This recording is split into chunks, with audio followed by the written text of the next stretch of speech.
Katibu mkuu wa zamani wa Chama cha Mapinduzi yani CCM Dr. Emmanuel Nchimbi amefukuzwa wanachama na chama hicho. Uamuzi huo umetangaza usiku wa leo Jumatano Agosti 26, 2026 na katibu mkuu wa CCM Dr. Asha Rose Migiro wakati akizungumza na waandishi wa habari katika ofisi ndogo ya CCM Lumumba jijini Dar es Salaam.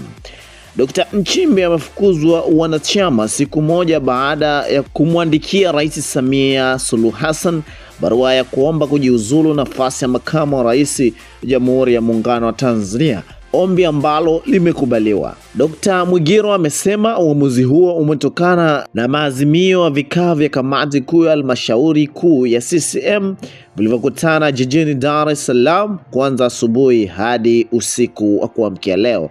Ni rasmi sasa, Dr. Emmanuel Nchimbi amefukuzwa katika wanachama wa CCM.